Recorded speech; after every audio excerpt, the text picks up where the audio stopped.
today's cup of coffee, I'm contemplating murder. Again. So anyhow, it's been a very challenging day. There is a possibility that youngest kid and I both have sinus issues. Possibility. Well, so we'll do the best that we can as far as with the congestion issues. We have taken... If I sniffle, you don't... I'm not. We have taken medication. I could have died this morning. My glucose level was 36. But she didn't die, so she's lived another day for me to annoy the piss out and of her. he has been ruthless. Yes. He has been ruthless. Sure as hell have. I have found out that if I have a medical true fucked. Emergency, I am fucked. You fucked. I will just die, and hopefully somebody will find me laying on the porch. I'll find you. I'll poke you with a stick to make sure you're Maybe dead. I'll be like that possum that we found in the backyard that was totally flat on the bottom side. We didn't find him until after the snow had melted. Oh, the poor guy. That was horrible. Oh, the poor guy. People, it's like their first waking up. This is probably not the best video to truly start your day with. I picked him up with the damn shovel, with the damn snow shovel. I took him to the furthest corner of the damn yard. All of a sudden, I hear like a squish. And then I squealed. I pitched it. I was like, yeah! You have to realize, off the edge of the backyard, we do have a ditch. So it's not like it was just there. There is a ditch. Either way, it got flinged. Well, it did get flinged.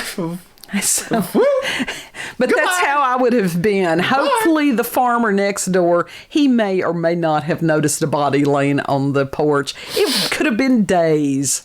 It could have been days. I would have noticed something. And it's like, so here I am, trying not to pass out. Everything had this really weird blue color to it. And then the cats. Those bastards are ruthless. And it's like, you know, but you know what I did before I started all this other stuff as far as doing the blood sugars and everything? I made coffee. I did. I made coffee. The fuck is wrong with you? Because it is an essential food group. I think that's what happened as I just got low on coffee. I do. Where?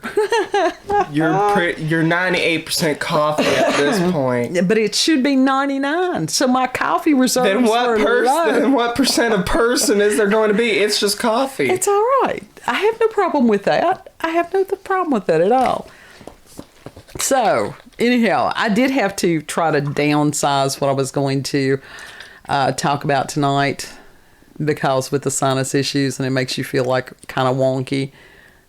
Does anybody out there remember Dristan? There was a product probably about 30 years ago. It was called Dristan, and it was wonderful for sinus issues.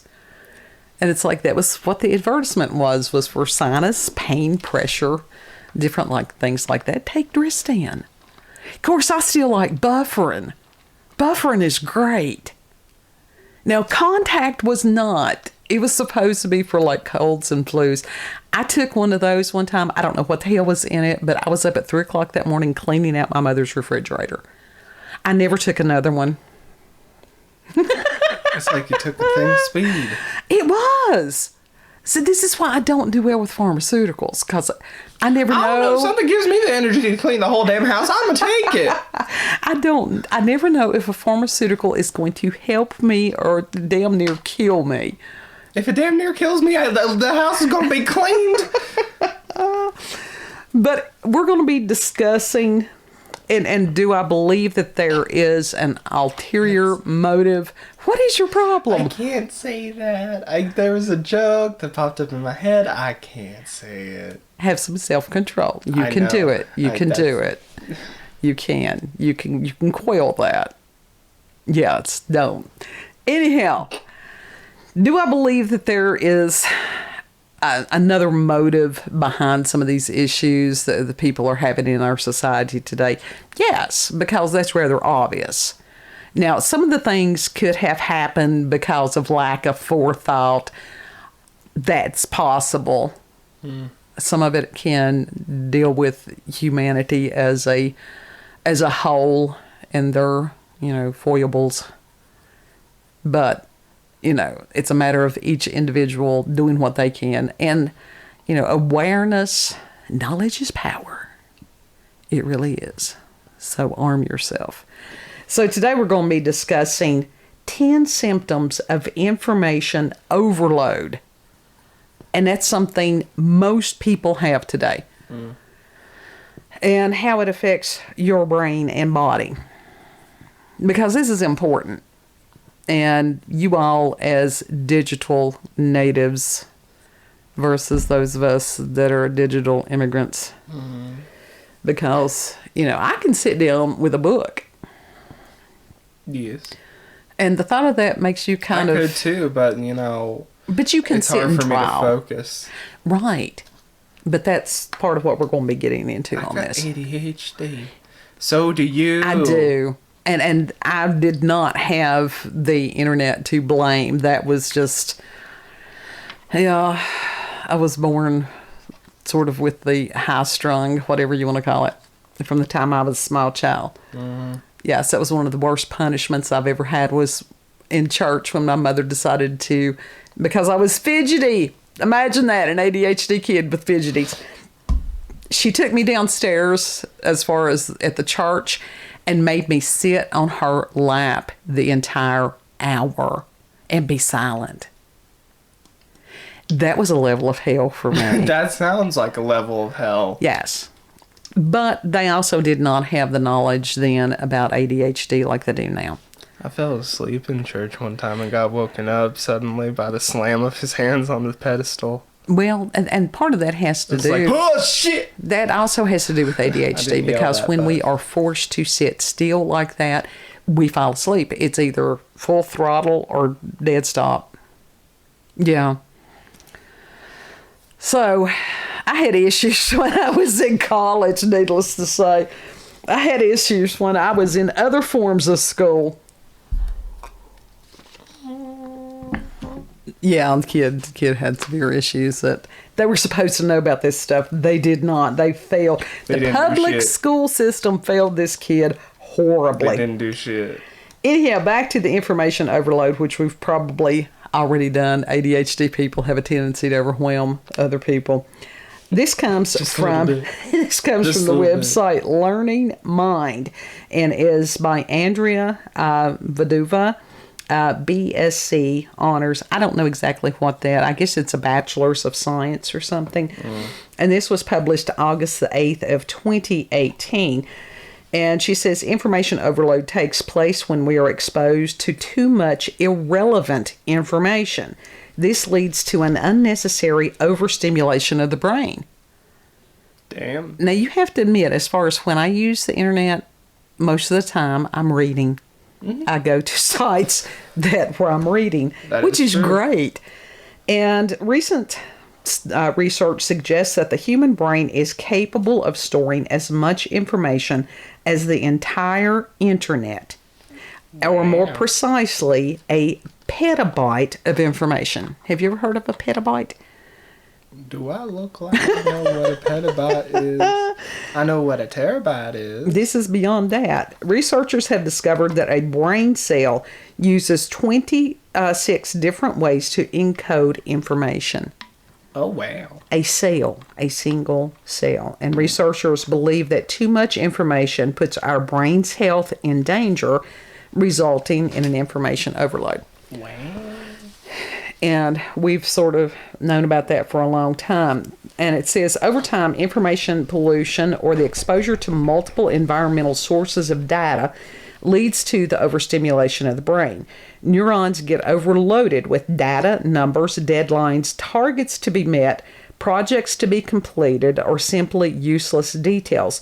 And all this unnecessary information can ultimately destroy them. Consequently, a stressed and overloaded brain is at high risk of dementia and other neurodegenerative disorders such as Parkinson's and Alzheimer's. That's horrifying. That is horrifying. Because we helped take care of great aunt, 90-some-year-old great aunt who had dementia and or Alzheimer's, and it was horrible. Hell on wheels. It was horrible. So, anyhow, There is a gentleman, his name is Daniel J. Borston, and this quote is from him. Technology is so much fun, but we can drown in our own technology. The fog of information can drive out knowledge. No. There is a vast difference between information and knowledge. And he's right. Yeah. Knowledge is a matter of processing information, getting it into the deep recesses. And then wisdom is knowledge applied. Get it all into those creases of the brain. Right. But a lot of it creases. is right. That's what we've laughed about, the smooth brain gang. And, as far as I'm fine with that. I'm fine with smooth brain gang. new knowledge and stuff like that actually can put wrinkles in the gray matter. I think they were called rugae. And so if you have a wrinkly brain, that's a good thing. If you've got a smooth brain, then you end up like Patrick the starfish. So then I'm a mudblood. No, he's pure blood, by the way. Smooth brain gang. I'm partial smooth brain gang. No. Although being informed is never bad, the overstimulation of the brain can have reverse effects. In other words, instead of becoming smarter, our brain's ability to learn and engage in problem-solving thinking actually decreases. That's a bad thing. Joseph Ruff states, once capacity is surpassed, additional information becomes noise and results in a decrease in information processing and decision quality. End quote. This was some really good information for me.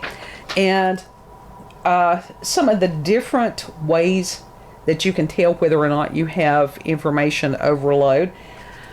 Increased blood pressure, low mood or energy, a decreased cognitive performance, which ultimately affects your decision-making skills, finding it difficult to concentrate, impaired vision, diminished productivity, strong compulsion to check emails, apps, voicemails, etc., insomnia, vivid dreams, and tiredness.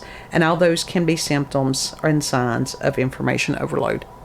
So we could have things going on that we think one thing is the cause when it's actually totally different cause. So that's kind of concerning. Yeah. And some of the ways that you can avoid information overload, and I'm just going to go through some of these quickly. 1, filter the information. 2, select the sources. 3, set limits. 4, prioritize your activities. 5, choose your conversations. And that's where you get into the psychic vampires. Oh my God. Because they're saying some people can leave you emotionally or mentally drained. That's a psychic vampire, for real. And we actually have done cups on that before. But Which are we? Huh? Which are we? Oh, we're not the vampires. Are you kidding? I don't know. Sometimes it feels like I'm annoying the hell out of y'all. Out of I y'all? like it. Out of y'all? Oh, God, maybe you are a vampire. Out of y'all? Oh, my God. What do you mean? A 6. What, is that not what y'all say? Refuse. No, Y'all. that's just the ADHD. I'm a singular. I'm sorry. There's only one soul in I'm this talking body. about you, Nana, Elijah, speak for them. the baby. I can't speak for them. I know, and I annoy the hell out of you. And you do that purposely. Yeah, I do. You really do. Anyhow, some tasks you can refuse. So that's a good thing. 7, Thank it God. says, do the right thing. And this was interesting. Year after year, the number of young people who suffer from stroke increases. According to scientists, one of the explanations of this worrying phenomenon is the overstimulation of young people's brains because they have too many responsibilities. And this is the overstimulation, and I do believe a lot of that. And if you've got one of these kids that is out here working on the farm and stuff like that, those kids, for the most part, are a hell of a lot more mentally fit than some of these people that they sitting there in front of the computer all day. Yeah. Because they're out, they're getting exercise, fresh air, they prioritize things.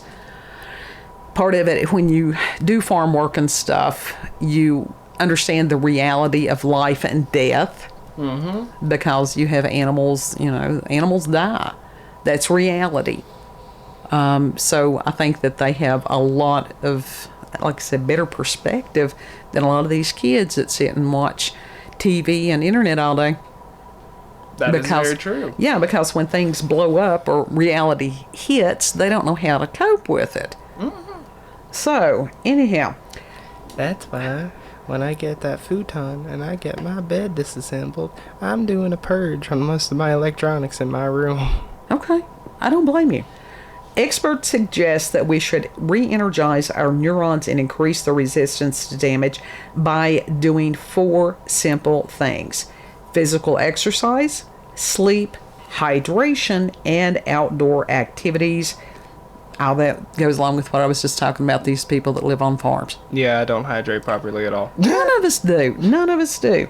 8, spend time alone. And that's something, it says give yourself a break and put your thoughts into order by simply doing nothing away from the noises, the internet, the peoples, and I will say the cats. You can't be alone with the cats. You can't be alone. Oh, the cats are just tormenting me right now, where they're all inside. And they all have different personalities, and they all want different things at different times. And it truly is like living with a kindergarten class 24/7. It really is. A lot of them want to go outside, but because it's so cold, they can't go outside. Some of them want to come inside. We have too many cats. We never intended to have this many cats. We have too many. Well, God sent them here for whatever reason, and we do the best we can with them for however long we've got them. Sorry. Another article that I have is by Laura Shin, and this is November 14th, 2014, from Forbes, 10 Steps to Conquering Information Overload. And this article is, I really like this, and of course the description, the links will be in the description box, because she is primarily quoting from a gentleman, Daniel Levitin. I hope I've got that pronounced correctly. From McGill University, he is a psychology professor and author of The Organized Mind, Straight Thinking in the Age of Information Overload. And I really very well may get that one and add that to the vast list that I haven't yet read. And so Levitin states, in 1976, there were 9,000 products in the average grocery store. Now it's ballooned to 40,000 products. And I remember this was written in 2014, so God knows how many more there is since then. Yeah. And yet most of us can get almost our shopping done in just 150 items. We probably do less than that. Yeah. So you're having to ignore tens of thousands of times every time you go shopping. Or I think it should have been tens of thousands of things every time you go shopping. And he also says that I've read estimates that there were 30 exabytes. That's another term too. What the fuck is that? It's an exabyte of information 10 years ago, and today there's 300 exabytes of information. That's insane. Yes, I mean, that's like made up words. It's just like trillions. It's a word. It means nothing to me and means nothing to most people because we can't hold the concept. It's just a word. Yeah, because it goes beyond our fingers and toes. So we just sort of make believe that we understand. With $1 trillion, $20 would not break the bank. Absolutely. And he also says that the conscious mind can pay attention to 3, maybe 4 things at once. Oh. Yeah. And if you get much beyond that, you begin to exercise poor judgment, you lose track of things, and you lose focus. Now, within what he's saying, take that in consideration, what we discussed last night, as far as the physical changes within the structure of the brain itself. Mm-hmm. And a lot of this makes sense. It does. It really does. And it says Americans took in 5 times as much information every day in 2011 as they did in 1986. That's the reason you all long for the 80s and stuff like that, is because you can see the footage from the 80s and how much of a simpler time that it was. Oh, yeah, it's anything before Literally anything before 2012 or 2010. Yeah. Well, anyhow, so that's part, I think that on a spiritual level that you all know that there was a simpler time then. Yeah. Now, Leviton's has 10 tips for thinking straight. And one of them, it says do a brain dump. What the fuck I is a considered it brain as dump? far as defragging. What the fuck is a brain dump? Get the shit out of your brain. How the fuck do you do that? I'm going to tell you. It says get things out of your head there's another book. I don't know why that she quoted him and then quoted somebody else. Getting Things Done by David Allen recommends what he calls clearing the mind. And this means creating a big list of everything floating around in your head. It says immediately write down any thought that interrupts your workflow. And by writing these things down, it gets them out of your head, clears your brain. It basically just gets rid of a stumbling block. Right. And then you can go back and focus on what you want to. Mm-hmm. And he says that it relaxes the neural circuits so that you can focus on something else. Nice. And I actually have been doing that for a while. I have a links list. And a lot of times if somebody gives me a rabbit hole to go down, I have little index cards. But I also, if I go online and, we'll just copy and paste the link to whatever and then go back to it later. So that I'm not trying to constantly remember all that it is. Yes, we have cats banging on things below. We have them rolling bales and bowls in the highway. Anybody would think that we have poltergeists. It's like, no. No, we have cats. It's the same thing. God. I'm going to have to go down there and It's see what like- the fuck they have torn up. It's done now. We'll finish our video and then you can go look. 2, follow the 2-minute rule. 2 midgets. 2 midgets. Oh my God. If you have a lot of little tasks, designate little tasks. designate 45 minutes or an hour every day to plow through any items that will take you 2 minutes or less, like emails, phone calls, tidying up, checking your financial accounts, etc. These are people probably as far as like on the job. Yeah, it's easy to plow down those little people back out. Don't do that. God, don't do that. Oh.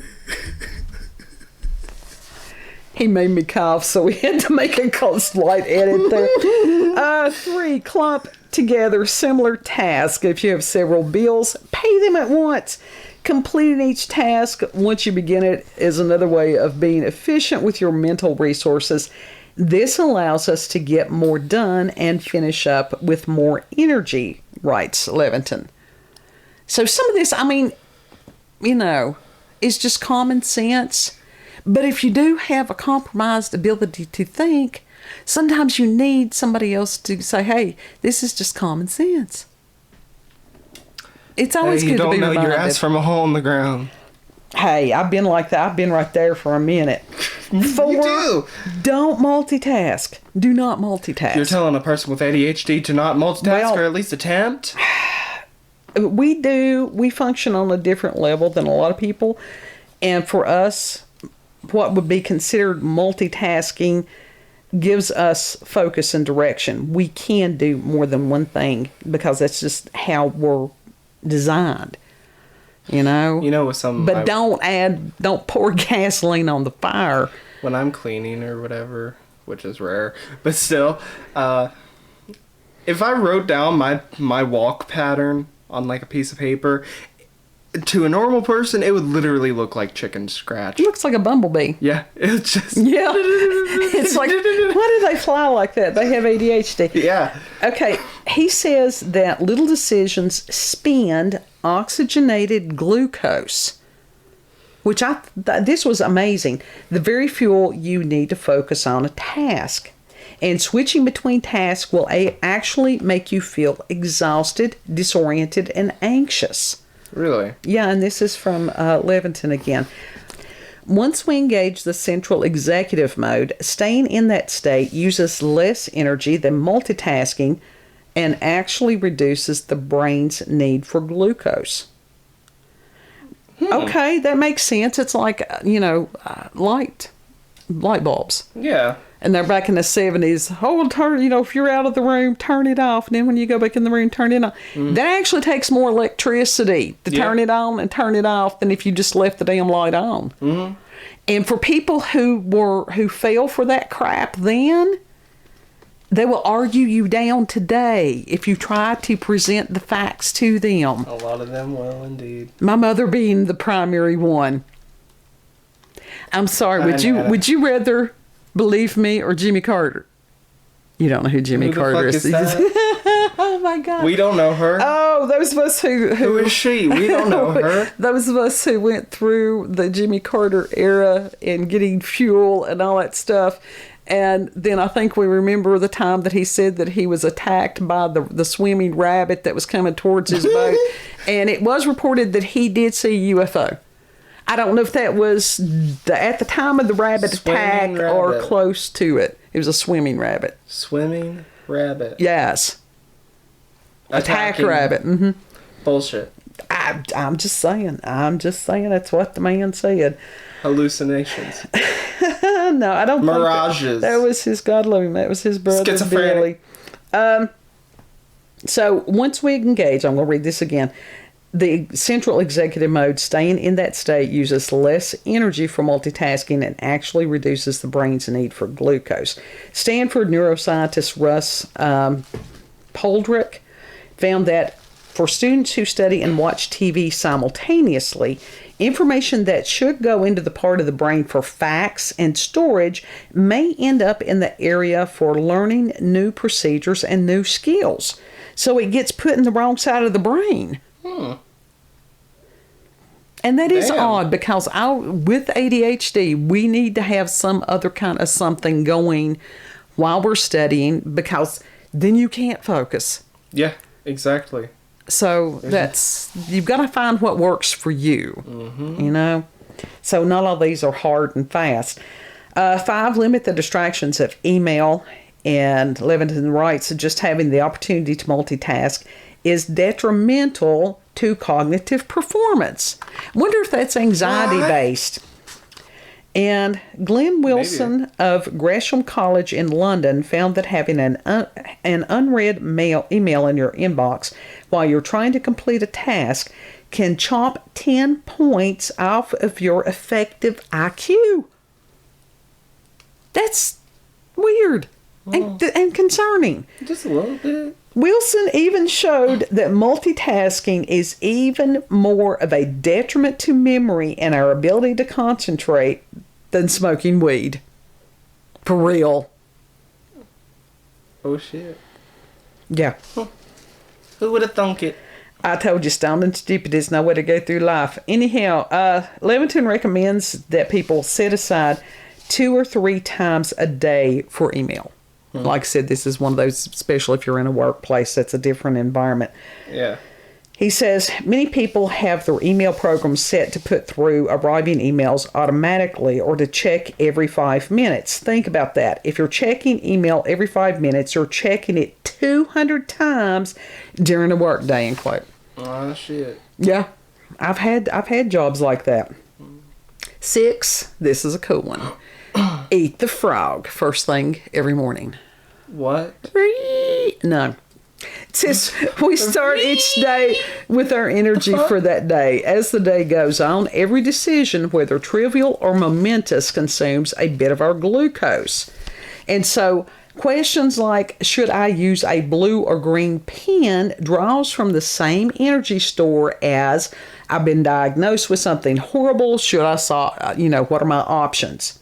That escalated quickly. Well, no, I mean, it's the same store of energy. Oh, okay. So, and when you've got that amount of energy to spend mentally, and part of this being on the overload all the time, that's why it becomes such a chore to determine a blue or green pen, which is a nothing.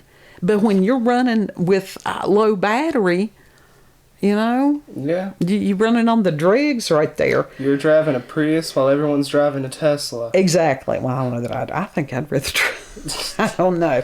Anyhow, Levitin says important decisions should be made at the beginning of the day when gumption and glucose is at the highest. And that he's the Oscar-winning producer, Jake Eberts, used to have a dictum that said, "Eat the frog." And Levitin says, if you eat a frog first thing in the morning, the rest of the day goes better.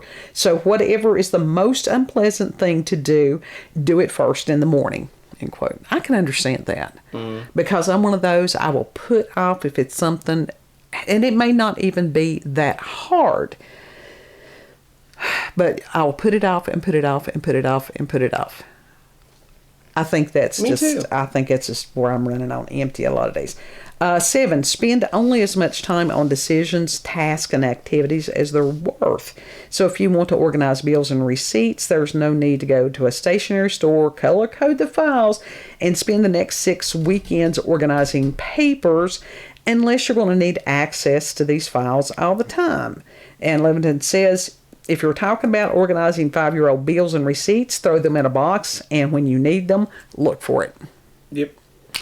See, that's logical, that's rational, and we get bogged down. Yeah. 8, take breaks. People who take a 15-minute break every couple of hours are much more efficient in the long run. And he adds to it that it gives the brain a chance to hit the reset button in the part of the brain called the insula. Quote, so taking a break, taking a nap, taking a walk around the block, listening to music, these activities, although most bosses would think they're a waste of time, in fact, they're a big adjunct to productivity and creativity, end quote.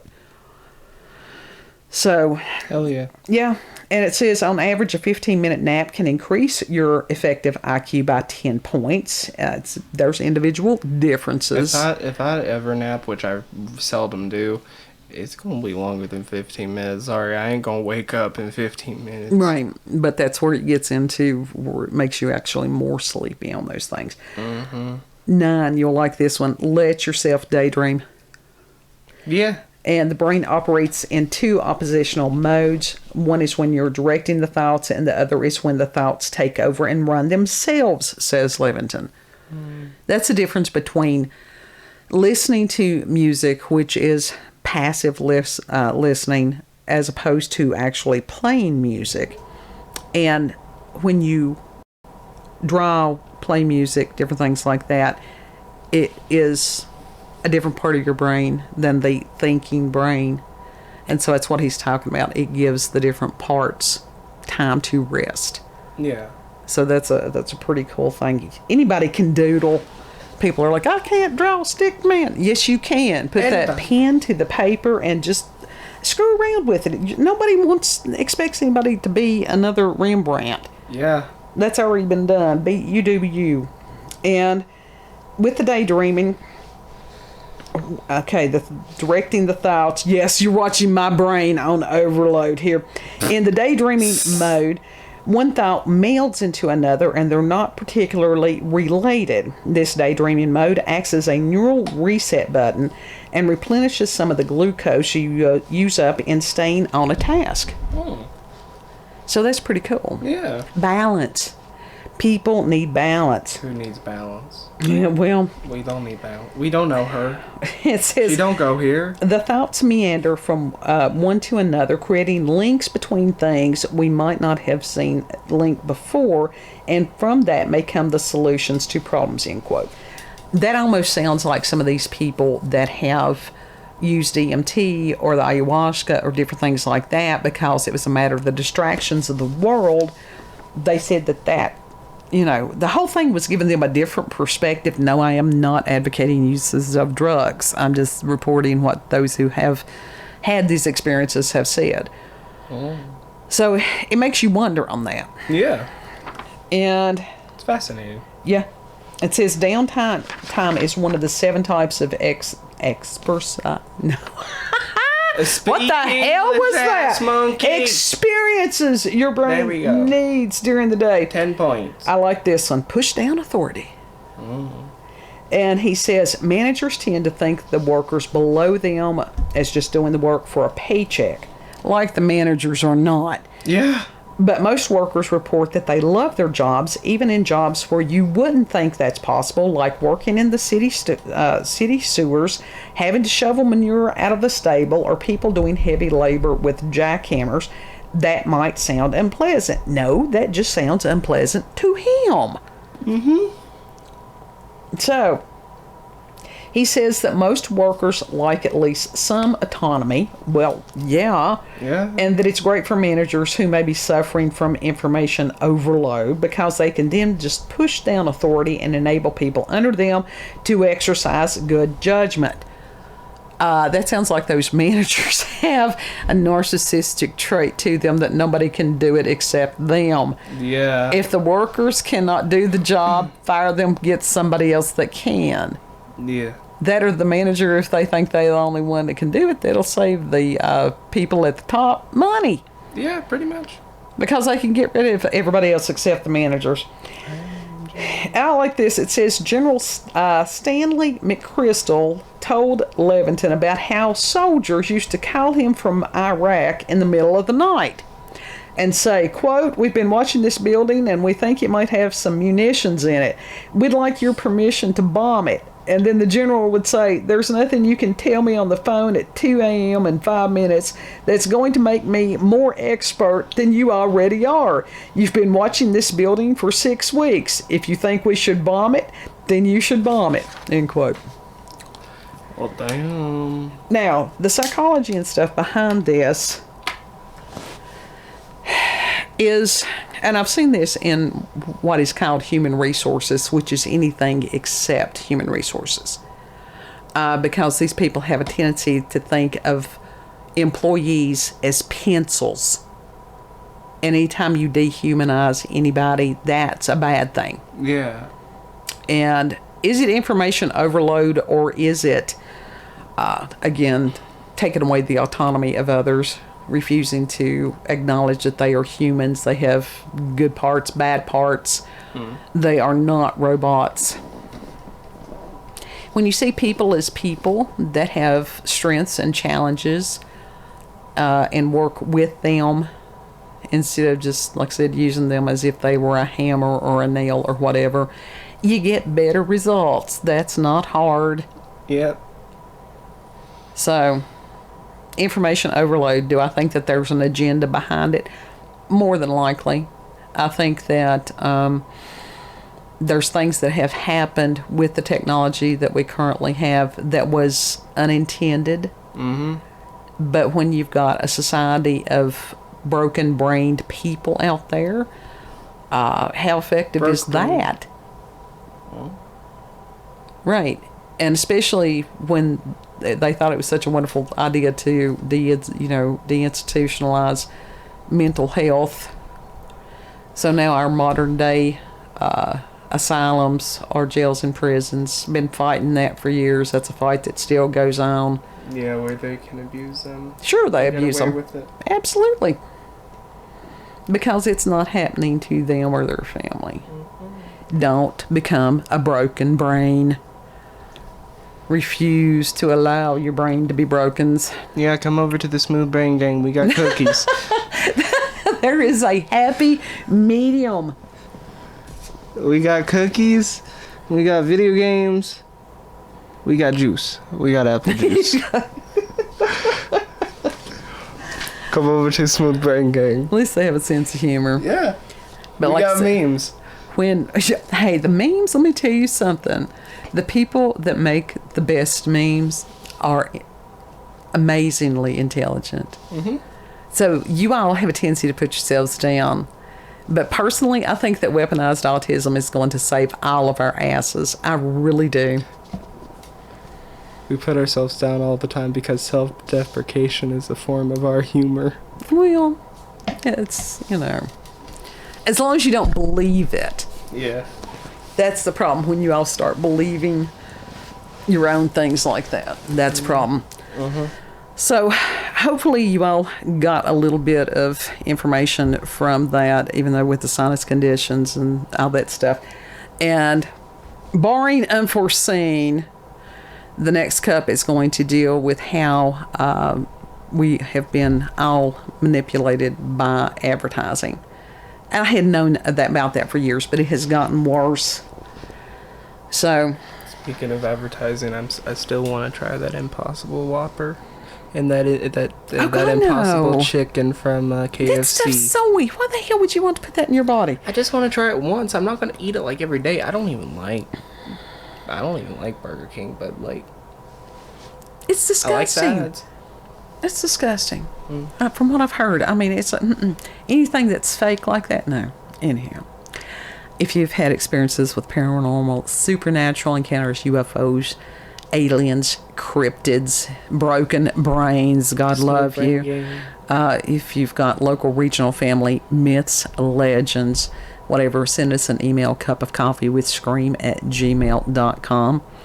When we are aware of how we are being manipulated through these different technologies and stuff, that we know what to fight. We know how to look and see the tools of the enemy. Always pray one for another. Yeah. Know that you're loved and that you are an individual. You're not a pencil. You're not a hammer. You're not a tool. You're a people. Yeah, and you matter to us. Yeah, you do matter to us. So you all have a beautiful, blessed day, and we'll see you on the next cup. Don't forget to like, share, comment, and most of all, subscribe and click that little notification button to get daily notifications of our daily uploads, because, yeah, we upload daily on the Barring Unforeseen. That'd be what we do. Bye. I somehow got Texas Pete on my sweats. It's okay. You can save that for later. I put that shit on everything, man.